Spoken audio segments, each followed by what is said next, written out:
So good morning, everyone.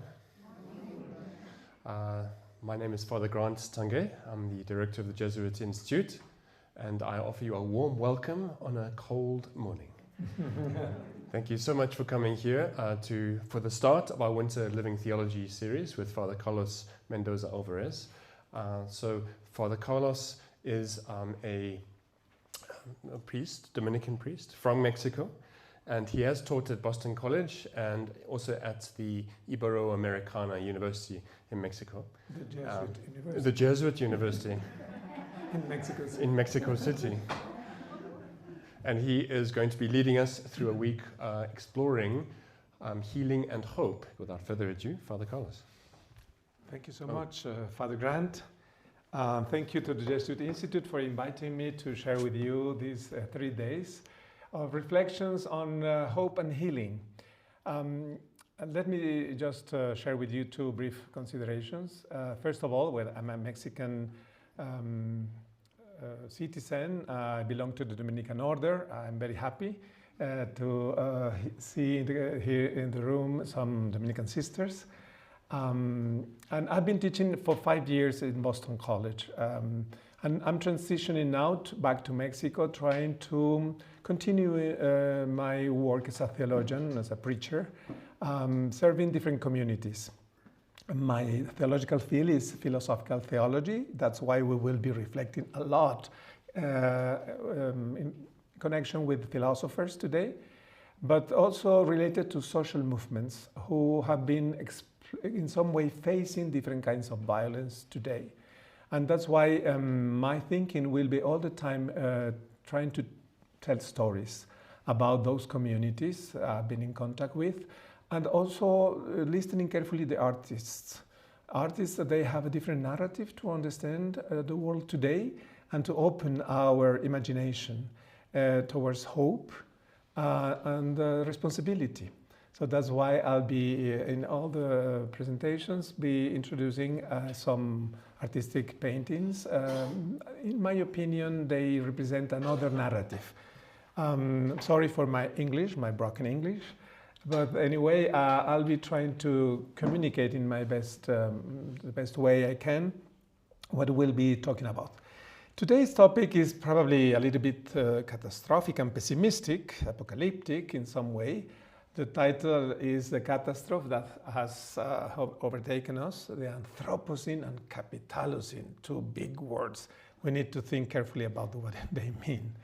2 days ago, we were celebrating the Corpus Christi feast, remember? It's the banquet of God, the Divine Sophia, the feminist theologians, they like to phrase in that way, welcoming all nations on earth, all creatures in the cosmos to this banquet. And I think that's our main source of hope. But we need to think about the wounded body of Christ, because healing is about this wounded body, right? And that's why I choose that painting from Picasso, the great Spanish painter, Guernica. A century ago, he was depicting a catastrophe, a genocide in some way, a war. In Spain, 2 different communities, Spanish people, they were fighting against each other. Some of them Republicans, they were fighting for democracy, a new way of living together, connected to particular social movements in the time related to socialism. But many others, they were afraid about this kind of war, and they were resisting against this kind of modern approach to democracy. So they were fighting each other, they were killing each other. And that's why a century later, we continue in some way experiencing this kind of catastrophes. The war in the Middle East, but also the war of the criminal mafias around the globe who are controlling the life of youth. And we need to think about that. That's why the catastrophic scenario that I'll be exploring in this first talk is in some way related to a very theological question. How can we heal together as the body of Christ? Not only in a personal, individual manner, but in a more collective way. So let's get started with just the first sketch about the theoretical framework, the main reference that will be working during these 3 days. We will be talking about the self, society, and the mysterious God, the 3 main poles that in some way are connecting our lives together. And the first dimension, the first circle, is about the broken self. And remember that, this is not working. It's about a wounded humanity and a wounded self. We need to think carefully about this dystopia. There's no anymore utopia about the self. We have been pretending in modern times to be independent, autonomous, using technology and science in order to become really plenty human beings. But the self is broken. And religions, and particularly Judaism and Christianity, they have a deep memory about the broken self. We call that sinfulness. And that's why we need a particular lens to approach this broken self. Why we are in some way dealing all the time with this kind of inner contradiction as human beings. We will be reflecting using the lens of mimetic theory. We'll be reflecting on that particularly on the 3rd day. Mimetic theory has been proposed 60 years ago by René Girard, a French scholar in Stanford, California, talking about how we human beings, all the time we are related to each other because of desire. We are beings of desire, trying to imitate the other. That's why mimesis in Greek means imitation. We are all the time related to each other, trying to reproduce what the other represents for us. Virtuous person, even holy persons, or leaders in the community. So mimetic desire is about the self. And we need to reflect why this self is all the time mimicking the others and then producing violence, rivalry, vengeance, and sacrifices. So this is our first dimension we'll be exploring about the self. The second one is about society, global society. We are not anymore experiencing a kind of isolation between different nations and countries and civilizations. We are, all of us, connected each other in some way. We are called to think globally and acting locally, right?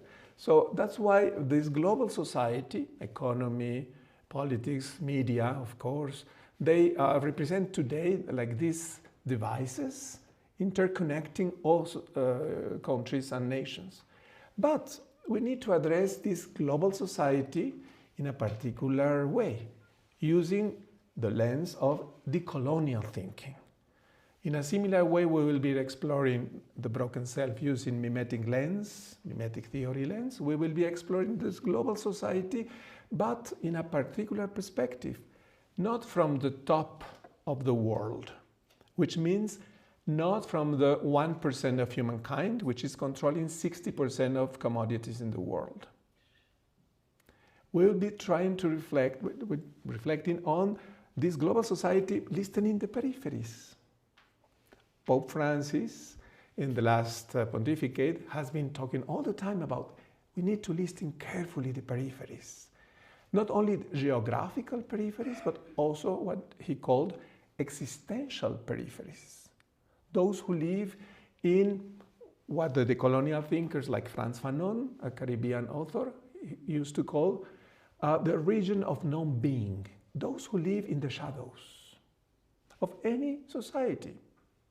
In the shadows of racism, in the shadows of patriarchy, in the shadows of poverty, in the shadows of gender exclusion, and so on. So that's why decolonial thinking will be interesting and very useful in order to address, to look carefully about this global society, not from the top, but from the bottom and from the peripheries.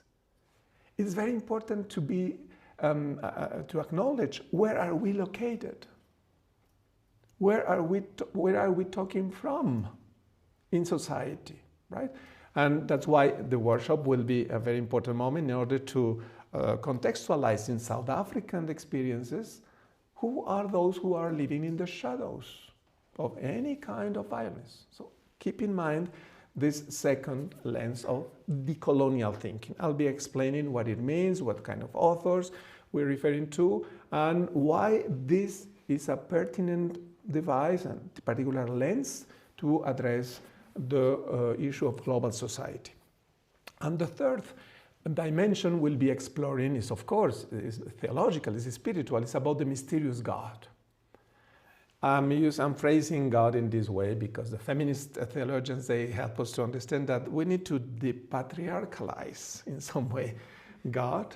The masculinity of God has been controlling not only Christianity, but all religions. So the mysterious God. I like very much this expression coming from Elizabeth Johnson, one of the greatest feminist theologians in the US.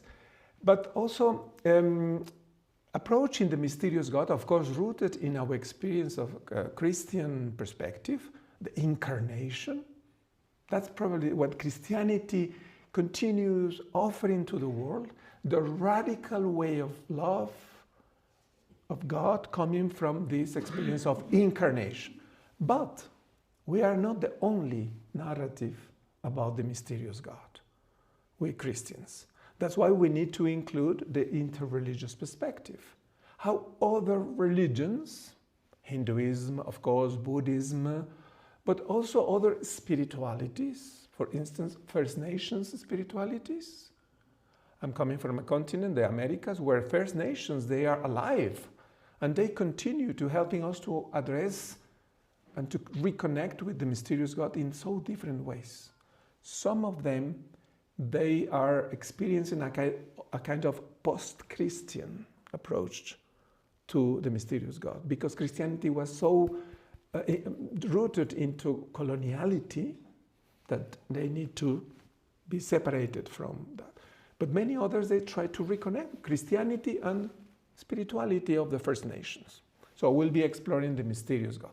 3 different fields, trying to get connected in this way in order to understand better what healing and hope means today for us.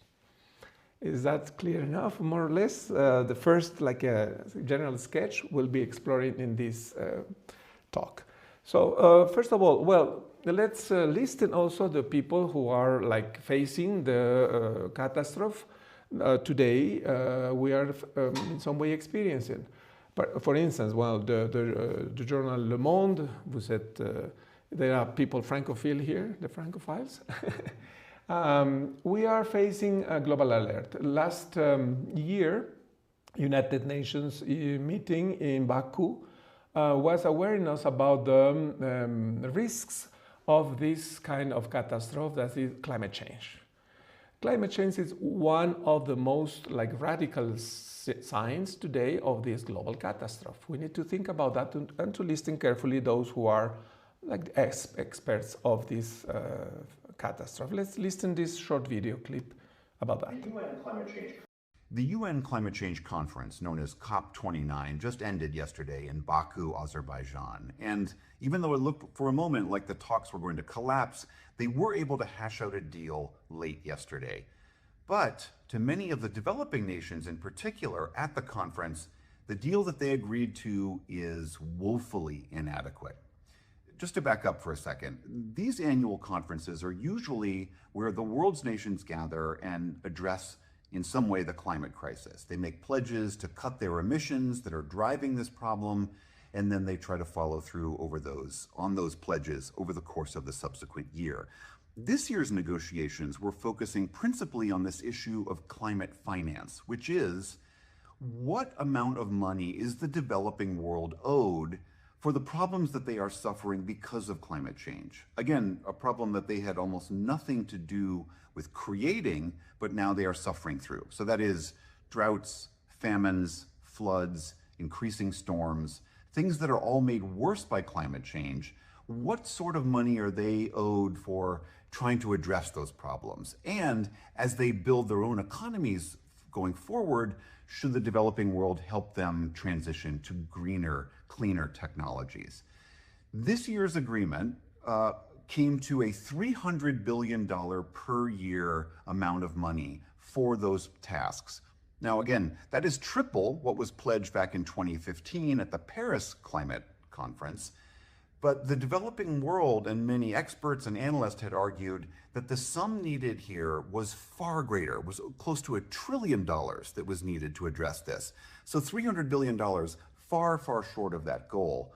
But as happened back in 2015, when the developing world pledged $100 billion, it took them a very, very long time to meet those pledges. So the question is, as with all of these conferences, a promise has now been made to pledge this amount of money. Will those promises actually be followed through on? That is, of course, the challenge going forward. Of international meetings, they are in some way connecting governments, NGOs, trying to address the issue of climate change. But in a very particular way, talking and thinking from the top of society and what needs to be done in order to stop some of the effects of climate change, right? And the last United Nations meeting in Baku in Azerbaijan was about funding. How can we, United Nations, fund those countries transitioning to green energy, but particularly those who are suffering the effects of climate change? It was about funding, and that's important. It's an important matter. There are some economists here probably in the room or in the audience. So the question is that enough? Is not enough the amount of money that was agreed by these countries in order to support particularly poor countries? But the question is, how can we deal internally with the climate change issue? It's only about economics? It's only about a kind of funding? We need probably to think differently. And that's why there is a second perspective that we can, in this second video clip, to listen the perspective from the African scholars, economists, who are addressing the issue differently. Of course, it's about a kind of justice, ecological justice, supporting the countries who are suffering of the effects of climate change, but in a different perspective, taking care of the African economies themselves. Now, as you saw there, some stakeholders are certainly unhappy, but that commitment to provide $300 billion per year is triple the last target agreed to in 2009.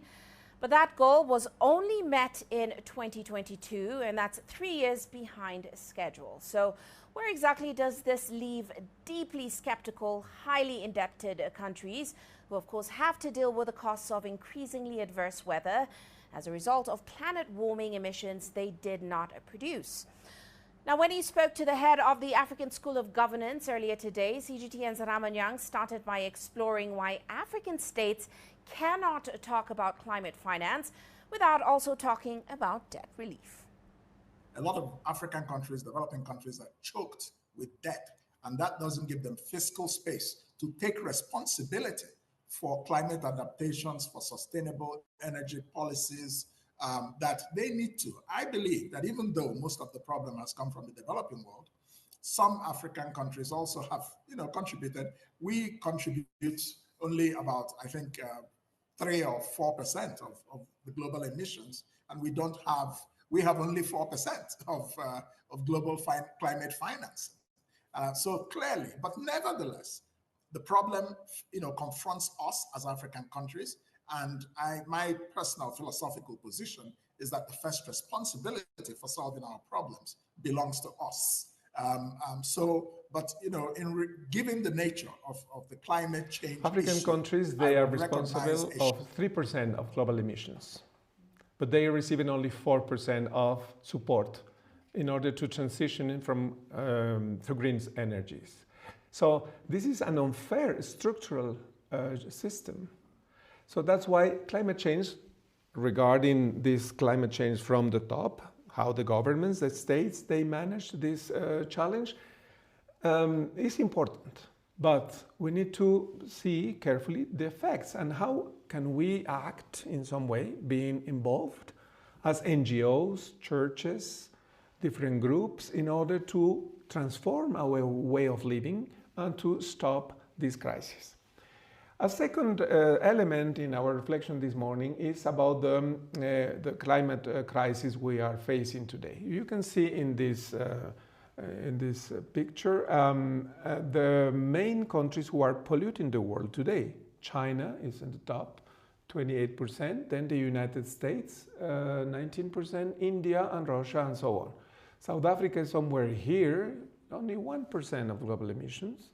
My country, Mexico, is somewhere also 1%. We are sharing more or less. But the great economies like Chinese and US economy, Indian and Russian, they are responsible of this kind of catastrophe.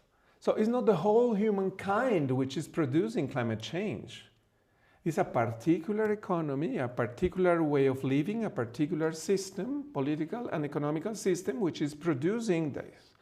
That's why there are two categories to name the crisis we are facing, the climate change crisis. One is Anthropocene.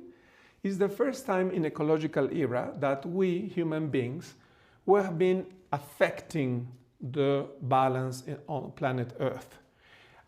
This is an interesting picture because it's about the geological eras. So we are living in the last minutes of history of the planet. And we as human beings, from this period of time, from dinosaurs extinction to today, which happened in 9,700 before the Common Era, now we are engaging a new geological era. It's called Anthropocene by biologists and scientists. It's the first time one species is threatening the whole balance in the planet. And who is this species? We, human beings.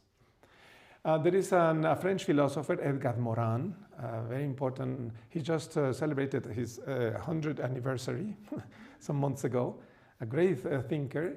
And he said, we are Homo sapiens et demens. We are not only Homo sapiens. We're not only rational beings, we are mad beings. Dementia. So we think that we, because of rationality, science and technology in modern society, we are driving the world. We are not the owners of the world. We are the gardeners, according to biblical narrative, for instance.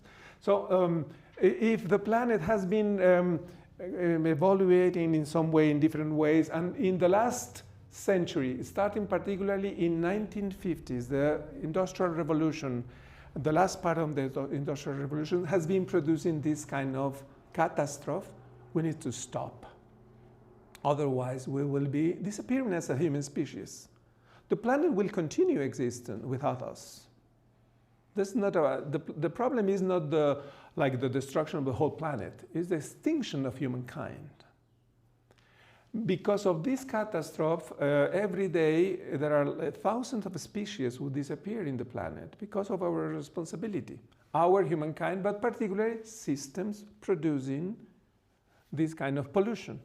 So that's why all these pictures are about, this is in Spanish, but anyway, it's interesting. The Anthropocene is a new era created by us, human beings, right? Between particularly 1750 and 1800, we started engaging new ways of producing energy. And particularly the last century, we have been in some way threatening the planet in a particular way. So after Second World War, started this increasing catastrophe, what we call today Anthropocene and Capitalocene. You can see here another effects of what climate change means. The population, well, that's another element.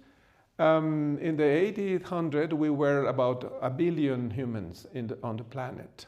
Now, not only 1 billion, but we are 9 billion, approaching 9 billion, and then at the end of this century will be more than 10 billion humans, producing more and more pollution. So all the consequences, particularly on the use of water, right? So that's why climate change is not only about just the effects of a particular economical system. It's about our common responsibility as human species.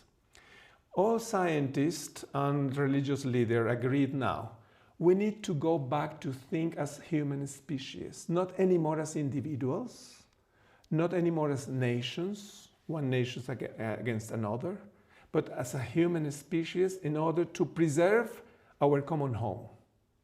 And remember this expression, for instance, also coming from Pope Francis, the common house, the common home, in his great encyclica Laudato Si. So it's about reverence of Mother Earth, Sister Earth, according to Francis Assisi spirituality, but at the same time is a responsibility in order to survive as human species. And that's why it's very important. Well, you can see here how the increasing of population, of course, is deeply related to the increase of pollution and carbon emission pollution. So that's why transition into green energies is absolutely necessary in order not only to protect our land, to avoid catastrophes like ecological catastrophe, but in order to preserve us as human species. There are some other effects, particularly the extreme heat, and then particularly heavy rainfall and many other elements. We have been, for instance, the temperature in the planet since the 1850s until now, we've been increasing in 4 degrees centigrade degrees. Every decade is a catastrophe approaching us. We can see the effects in our everyday life, and that's why scientists, but also spiritual leaders, they say we need to stop in a very radical way this catastrophe. How? In a particular way of living. And that's why, well, there are some particular suggestions coming from these kind of NGOs and United Nations trying to address the issue of climate change, reducing our way of living, polluting in this way. We need to recover systems of care in our life, particularly after COVID-19 pandemic. Also to raise, particularly governments, to raise ambition and emergency within the nationally determined contributions. So the contributions to green economies and so on. So you can see here different actions that this meeting towards next year United Nations meeting, the governments, NGOs will be addressing. So of course the question of just energy, transitioning towards green energy. In the video there is a second economist, African economist, who is saying African economies cannot transition immediately to green energies. They need to transition slowly to a more hybrid model from oil energy towards green energy, but they need the support, of course, of all the population, but of international support in order to transform industry, cars, housing, and so on. So the big picture is about this, and that's important, that we need to think carefully about what Anthropocene, Capitalocene means. Capitalocene is this particular economical system, even existing in China, in India, in Russia, and the United States. It's not about ideology. The capitalistic economy is following a particular logic, enriching by plundering. This is the core of the capitalist economy. So you can see a particular example of this kind of capitalist system in the mining industry. They are devastating the world, in Africa, in Latin America, in Asia, and so on. So the question is, how can we transition? And what's the role of religions and spiritualities in order to transition in this way? So we are a second moment in this first presentation is about how can we face this civilizational crisis? Well, of course, there are different, at least 3 main elements I would like to highlight today, this morning. One is the clash of civilizations after 9/11's attacks, the clash of civilizations following the expression of Fukuyama, about the collapse or the confrontation between Islam culture, civilization, and then Christianity, Western way of living. So the attacks of 9/11 in New York and DC, they represent this kind of confrontation between two ways of understanding human life. One of them, the Islamic community, representing like this awareness about the role of God running society. And Western societies, they represent the opposite, which means there's no more God running society, there's no more God, which is in some way inspiring communities, but modern values like reason, technology, and science. So this is one element. The second one is patriarchy. And that's why, following this great American Jewish scholar, Judith Butler, and Rita Segato from Argentina, we need to be aware that the crisis is also related to gender issues. The crisis of climate change is because of kind of economy which is controlled by a very particular way of masculinity, controlling the world, producing commodities, and creating markets as a rule for all kind of exchanges. That's why, according to those great authors, the question of patriarchy is at the core of the capitalist regime and capitalist economy. And patriarchy has been there for 5 millennia at least in the world. And in this particular moment of history, there is a war against women that needs to be addressed. Because women, they belong now to these kind of commodities that are in some way focused by capitalist regimes and economies in order to take control of bodies and territories of women.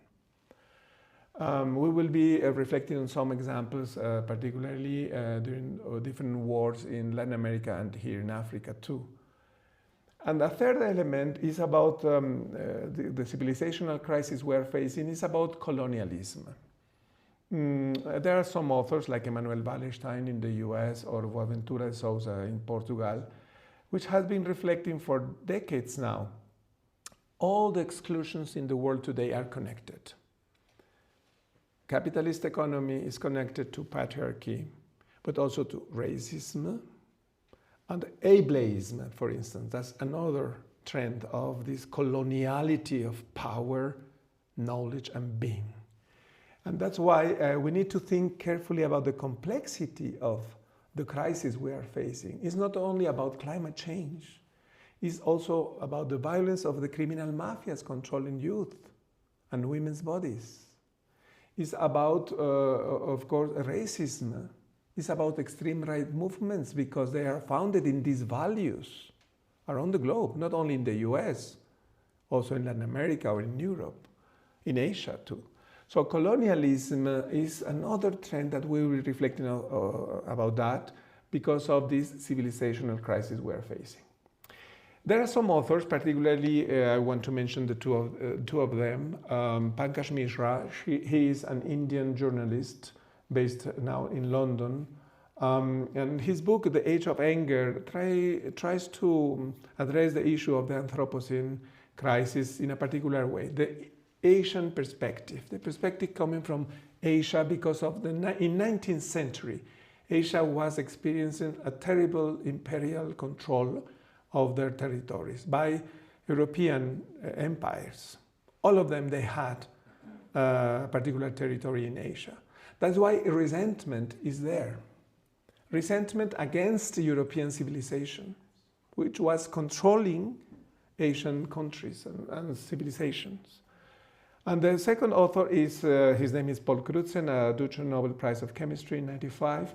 And he invented the term, the category Anthropocene as a scientist. Remember, Anthropocene is the first time in the history of the planet, the geological history of this planet, that a human species is devastating the whole planet. So these approaches, these authors help us to understand the importance of this Capitalocene era. Jason Moore in 2000 proposed the term Capitalocene. It's not the whole humankind, it's a particular economy and way of living producing the catastrophe. But I want to introduce another important reference. He's a theologian and a philosopher who are close to Christianity. Giorgio Agamben in Italy, and then Ivan Illich in Austria and Mexico. The two of them, they help us to understand what has been producing the crisis. It's a particular sovereign power, according to Giorgio Agamben. The sovereign power is the state. Traditionally, in modern times, is the state, the democratical state, deciding who lives and who dies. This is the role of the state, using particular devices, jails, hospitals, but also psychiatric facilities. So the question is, sovereign power has been running the world for in a particular way in modern times, but in 20th century, the Nazi regime represents a particular way of sovereign power, which, by the way, has been reproduced now by Israel against the Palestinians. Sovereign power is Trump in the United States and his immigration policy. Sovereign power is now, in a cynic way, controlling the world at a global scale. So this sovereign power creates what Agamben, going back to this very important juridical concept, has been creating the state of exception. The law is universal, excepting particular moments and places. The law, the human rights, for instance, they are called, to be practiced by any nation in every moment for every community and citizen, but excepting some places. So that's why the state of exception represents the corruption of modernity. And we are experiencing this, for instance, the United States creating the state of exception prisons, facilities for undocumented immigrants, or in El Salvador. Now the Supreme Court in the United States just approved what Donald Trump was doing, expelling the immigrants, undocumented immigrants, to third countries in prison, in El Salvador or many other places around the globe. So the question is, the sovereign power today is producing a state of exception, and then the result is bare life, subhumanization of more and more people who are considered not enough humans, undocumented immigrants, but now also the question gender issue. For instance, the policy of the US administration today is against all kind of gender ideology. There are only two genders, male, female, all question about queer identities, and particularly trans persons, and the support they receive in order to transition in their own bodies and minds, doesn't receive any more funding. So that's why it's important. The bare life has been produced by the Nazi regime too. In the concentration camp, there were many experiences, like experimentation doing with the prisoners. In some way, the punishment was like producing bare life. For instance, one of the punishment was a prisoner in a yard somewhere, in a backyard, was doing that, a part of stones who were in that corner to move there to other corner for a whole day, a whole night, a whole week. Then reducing that human being into a kind of animal life. That's the most terrible humiliation. It's a kind of torture, including also the mind of the prisoner. So bare life is one of the sources of the catastrophe we are facing. We need to be very aware about what's going on today. And then the second author I think is important is Giorgio Agamben. This is one of his books, When the House Burns Down. It's a very apocalyptic title. And the second is Ivan Illich, The Rivers North of the Future, is like a conversation of this great Austrian philosopher with David Cayley in Canada. And he proposed counter-productivity. He says, he's a theologian. He was a priest working with Pope Paul VI as his secretary for a while. And then he said, no, this is not my job. I would like to go back to ministry. And then he asked to go to work with the immigrants, ministry with immigrants in New York, with the Puerto Rican immigrants. And then that experience changed his life. And he went to Mexico trying to connect the new ministries going to Latin America, preparing them to understand better a different culture. And Ivan Illich was a theologian, and he said, what Christianity offered to humankind is the idea of proximity because of incarnation. It's a theological claim. The proximity of the kenosis, the incarnation of God in Jesus of Nazareth, is the great message that Christianity continues to offer to humankind, but has been corrupted by modern society. We created mediations in order to avoid proximity. The school, the hospital, in charge of the state, not anymore the families, the issues of food, feeding, teaching, learning, all these kind of particular human activities, now they are in charge of the state. And this is the source of corruption. The corruption of the best creates the worst. This is a traditional claim coming from an important theologian in 12th century, Hugues of Saint Victor in France, who used to say, corruptio optima pessima. The corruption of the best creates the worst. And what's the best? The incarnation of God. And the worst is that modernity has created mediations in order to avoid proximity. We are not in charge of the wounded, like the Good Samaritan, not anymore. We prefer to create hospitals and schools and people who officially they take care of that.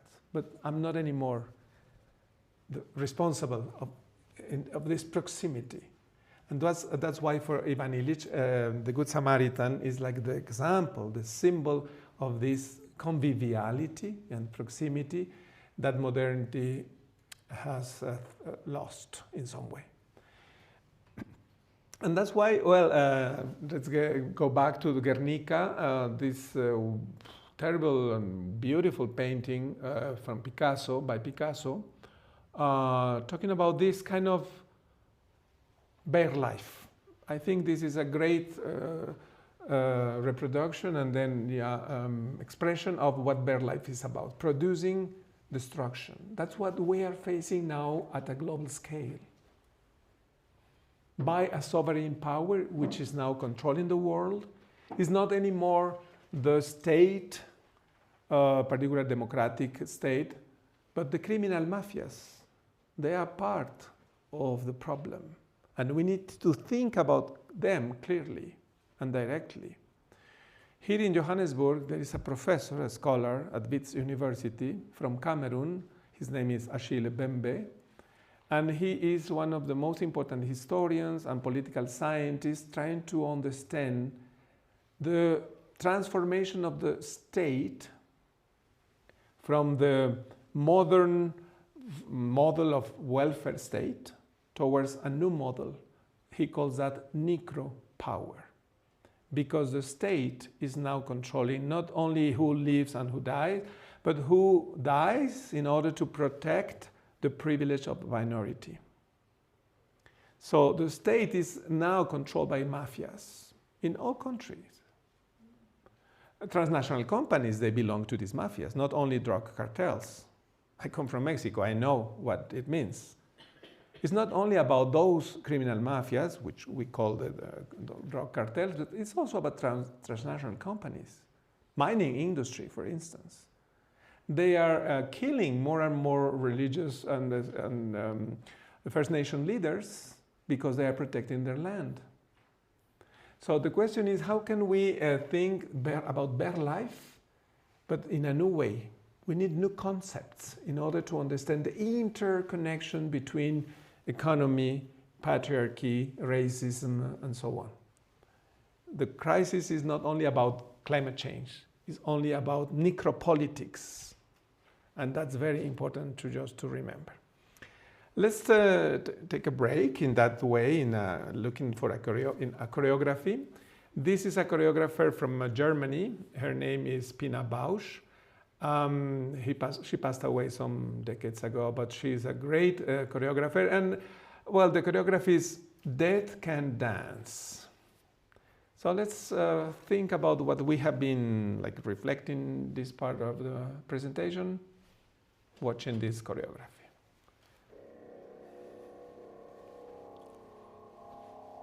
How those who experience bare life, they can resist, reinvent themselves.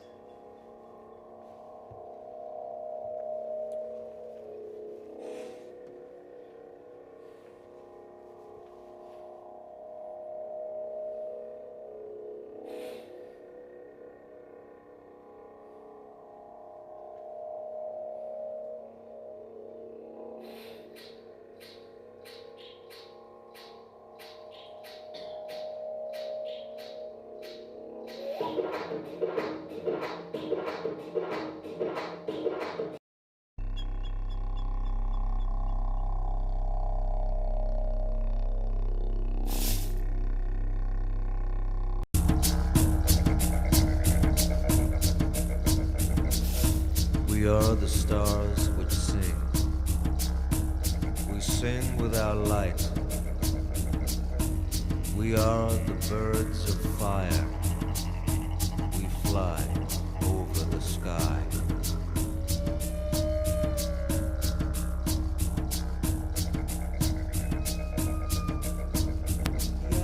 Our light is a voice. We make a road for the spirit to pass over.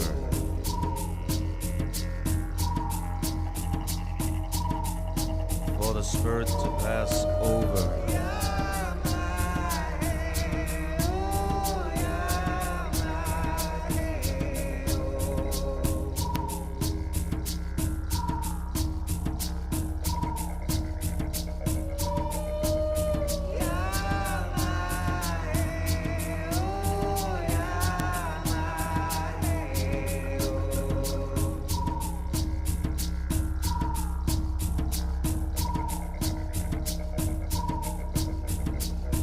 We are like the wind, wrapped in luminous wings. We make a road for the spirit to pass over, for the spirit to pass over.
Watching this great choreography where Pina Bausch is presenting many kinds of violence against people, particularly women, but at the same time how they transform and resist this kind of violence when they gather together. And that's important because the feminist claim is that the force of women is a force coming from, it's a new way of politics. It's the politics of the affections. Rita Segato, I mentioned her, the Argentinian scholar, she talks about that. There is a new politics, a new way of living together, coming from the experience of vulnerability of women when they touch each other, they support each other, facing patriarchy. So in my perspective, this choreography is like a great example of how bare life, for instance, produced by patriarchy, can be overcome in some way by the victims themselves, because they have a particular potency, a particular power that we need to be really acknowledging. We'll be reflecting on that carefully next talk after the break. But what I wanted just to mention is that artists, they help us to understand what salvation could means in times of capitalism, or what other groups, the First Nations in the Americas, they call that the Fourth World War. That is happening right now. It's not about the Middle East, of course, this terrible moment now, but the Fourth World War started after the fall of the Berlin Wall against the First Nations particularly. And because of this extractivist capitalism, which is controlling and looking for taking control over their territories. From Dakota to Chile, it's time. This is my alarm, so I have 5 more minutes. You can be awake also. So the question is, in times of capitalism and Fourth World War, how can we go beyond these systemic inequalities? Healing is about that. Redemption is about that. Salvation is about that. But the inequalities, we can name those inequalities, and the system producing those inequalities, which are patriarchy, colonialism, capitalism, racism, ableism. By the way, I've been learning a lot in the US 5 years, together with some students, PhD students, disabled people working on disabled theology. For me, it has been a revelation how important is this new trend in order to understand another aspect of bare life.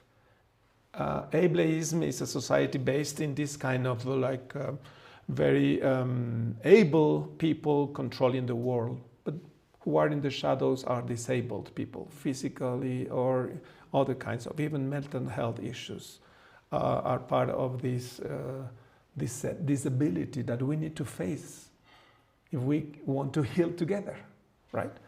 So beyond systemic inequalities, that's an important approach. And the civilizational crisis, Anthropocene, capitalism, and then the question will be arising slowly today, tomorrow, and particularly on Thursday. What kind of global redemption could we expect facing this violence? Of course, coming from God as a gift, but also coming from us and coming from the victims themselves. Because the victims themselves, for instance, women, but also First Nations, queer communities, immigrants, undocumented immigrants, they have a particular understanding of the violence they're facing.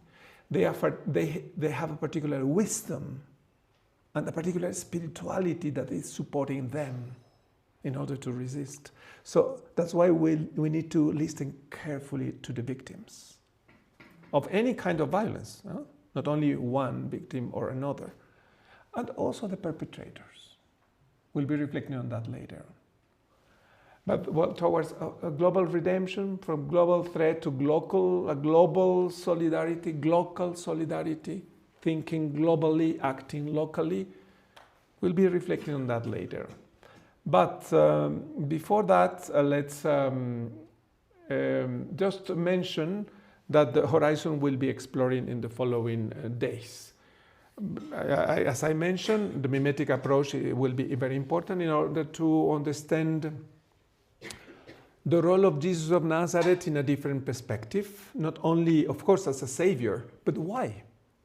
Why and how Jesus is saving us from what kind of systemic sin or structural sin. In the past, liberation theology used to talk about structural sin. Probably today we are called to move towards a new concept, systemic sin, because sin is all this perversion of human desire. So that's why with the biblical narrative about God's preferential option for the poor, now it's expanding towards the victims. God's preferential option for the victims. And that's why going back to rediscover the golden rule of Christian life, love for the neighbor, And what's the role of the other in this process? And then the asymmetry of love, the gratuitousness of love, the non-reciprocity of love. We'll be following this mimetic approach. This is just a first presentation about like the general flavor of what desire following Jesus is about. Then we'll be reflecting also, including queer theory. Queer studies, similar to disabled studies, has been, for me in the last 10 years, I would say, a very important lens in order to understand vulnerability differently. It's not only about gender, of course, it started with this. Queer communities facing homophobia, transphobia, lesbophobia, and so on, any kinds of gender phobias. But now they have been expanding their own understanding also to other exclusions. So intersecting gender, class, and ethnicity. And then queering also holiness, the holiness of God, the holiness of any human being, of any creature. And that's why the queer God will be like a horizon in order to rethink utopia. And of course, naming God, following the decolonial path, in a pluriversal key. Not only in the European Christian narrative, but including all the rationalities coming from the First Nations around the globe, in this kind of new intercultural reciprocity. We need to decolonize Christianity too in order to acknowledge and to welcome the spirituality, the ways of living of those communities who are not deeply related to Christianity, but they have a particular wisdom to understand, to address the issue of violence. And then coming back to this important experience and idea of the impotent God. Dietrich Bonhoeffer, last century, the great Lutheran theologian, used to say that we need to go back to the impotent God. Because the Almighty God sometimes doesn't help us really to transform history. And that's why we need to revisit this experience of the impotent God, the crucified peoples as source of hope for all. And then the immediate consequence of this is the powerless church. The church is not anymore, has never been called to be a power connected to other powers of this world, but wisdom and a witness also of this kenotical God, God incarnate God, which is in some way accompanying us in a very particular way. So before the open conversation, I invite you to just ask your neighbor, a particular like a moment of chat. You can pick up one of the three questions that I propose here. What does salvation mean today in the global context? I've been like very, very generally talking about. What does it mean to speak of salvation for South African society today? In the workshop, we will be working on that, right, Father Grant? But we can start like thinking about just asking your neighbor, talking to your neighbor, how to translate salvation into personal experiences. What it means to be saved from this catastrophe we are facing. Let's take 5 minutes for this little chat, okay? Go ahead. So we can gently bring you back into a central space. I've been having a wonderful conversation in the back there, and I hear that you're having also wonderful conversations. This gives us a little opportunity just before 11 o'clock for before our tea, just to have a chat, some responses or questions that you have, comments. You don't have to agree with everything he says, by the way. You can challenge him. Please. Let's have some comments or questions. What do you think? It's a lot to take in, right? I know, sorry. No. But it's a good challenge. This sets a framework, a foundation for what we'll discuss coming up.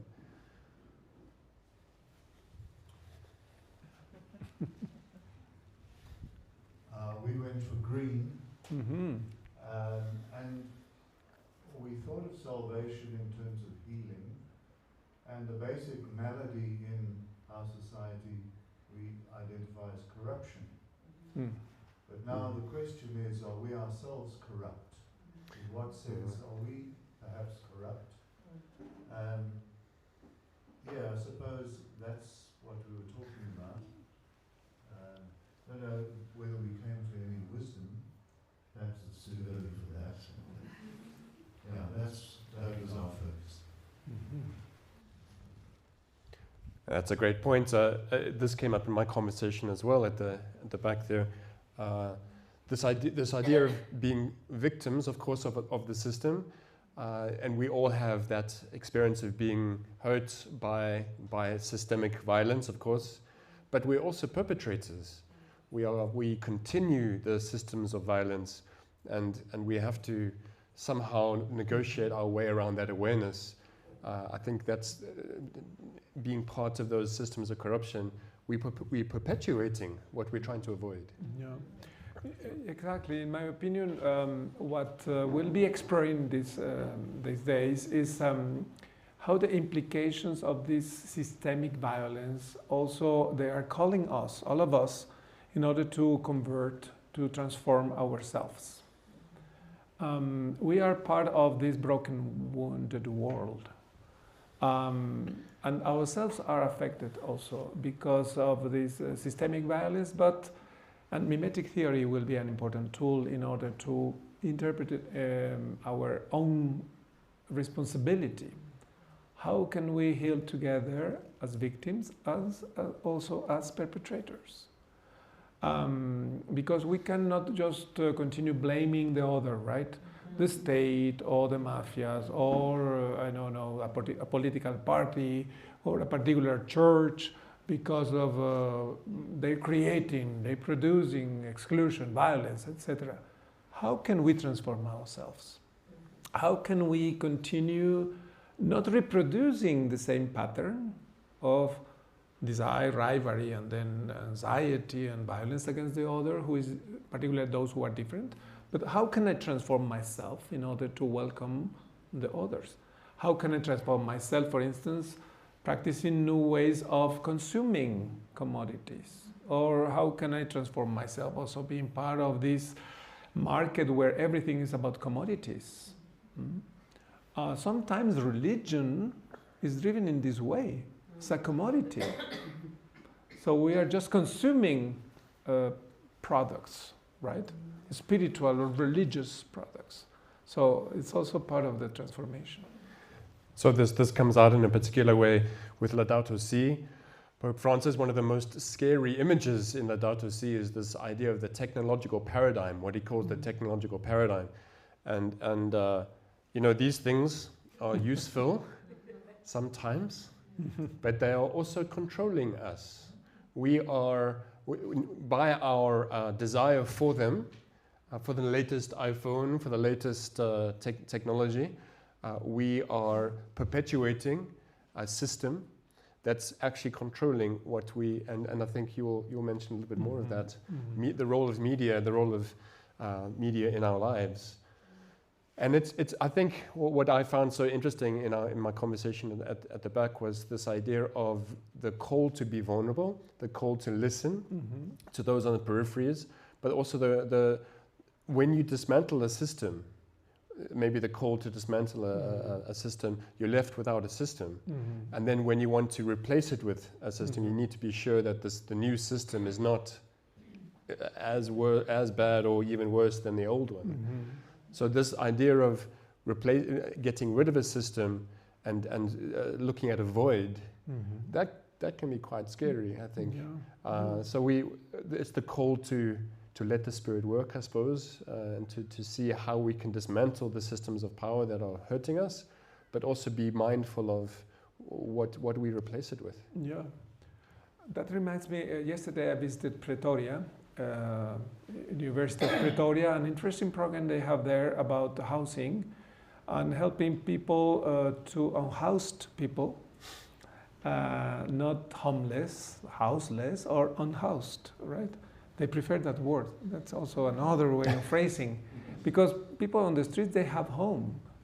Street is their home, and their friends and their families, their home too. So the issue is housing, right? But for instance, there are communities of refugees and people from South African poor population who are also receiving, of course, some support from the government, but they are taking care of each other.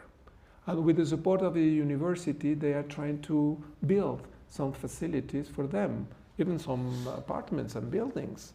Some buildings who belong in the past to families who are not anymore there, who left the city, and trying to negotiate a kind of new way of living together. It's not only about the building itself, it's about rebuilding the community. So in my opinion, that's another aspect of conversion. It's about how can we rebuild community in our also broken neighborhoods and cities. Everything is about brokenness and then and woundedness, right? Our cities are wounded by, for instance, is an important urbanist thinker from Switzerland. He mentions, following Ivan Illich, that one of the most important threats in modern society is the car. The car and all this economy turning around cars. And also how the cities have been rebuilt following the cars. I mean, the networks they need to survive, they are becoming like, they are controlling our lives. Also, the screen, the iPhones and so on, but also cars. How can we deal differently with our neighborhoods, for instance? There's no more place for pedestrians. I've been turning around yesterday here, and it's a little sidewalk for pedestrians. Everything's about car. In the US, of course, or Mexico City, 25 million people living there, 6 million of cars. So it's a nightmare. And so how can we go back, be converted for this kind of economy based on car industry, oil industry, and so on, towards a more convivial way of living together? Conviviality is there. How can we rebuild our neighborhoods too in this way? Should we have one or two other comments or questions? Something that you wanted to say? Please, some revelations. If you have some revelations, please share with us. We just spoke about a particular situation I'm in right now, where I'm the oppressor of a victim. and short of washing my hands of her, or our hands as congregation, we don't know what to do, except to make her do what we know is good for her. But it's hard. It's part of that whole system. It's part of the way we've been and we've been trained to think or not think. It's hard. We like what's been said. It's opened a new whole way of looking at our life and looking at the way we operate. This is small. We stayed on number 4 there. How to be personally work for salvation in that kind of situation. It's not easy. But we're not despairing. We're happy with what we've heard. It's opening our minds, but we haven't got the answers yet. Please. So, thank you for that comment. I think it ties in a little bit with my conversation at the back there. What I found so enlightening and so refreshing about your comments this morning is it is helping us to think differently about our experiences. It's helping us to think with a new perspective on the systems that we are currently in. And I was just thinking, one of the comments in my discussion at the back there was, so often when we hear of the word slavery, we have old anachronistic ideas about what that means. We think of all sorts of horrific images in our mind about history. But there is slavery today. Absolutely. And the slavery is of a different nature, but it's equally as brutal, or can be as equally as brutal, and have devastating effects on people's lives. So the ideas that you're giving us are helping us to find a new language to describe situations in a helpful way, so that we can at least acknowledge the problem. I think the goal of this first talk is precisely this one, to offer a framework to think differently about our own process of wounding others and healing together if possible. And how we are able or not to connect so different experiences, because they are deeply related to each other. It's not only an individual experience of violence against domestic violence against women or against youth on the streets, for instance, in the United States, against black young guys and youth. So they're connected. And if we think in that way, probably the second step, looking for some kinds of, not solutions, but kind of path, is listening to the others.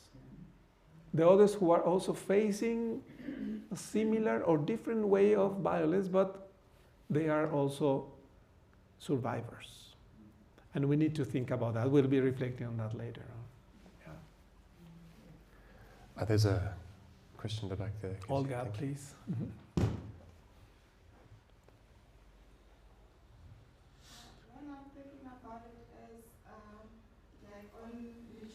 TikTok, like I think we as South African, like they say only South Africa, like all the bad things that are happening to us, we sort of laugh about them and make them jokes. I think it's maybe somehow that's what's helping us. Like when you were saying, like on the choreographer that trying to get up or restore yourself from all the bad things that are happening. So I think sometimes TikToks help, like all the things they'll say, only in South Africa, they'll tell all those bad things, the government, whatever that is happening around South Africa, the bad stuff, and laughing about them, like giving it a twist of like laughter in it. So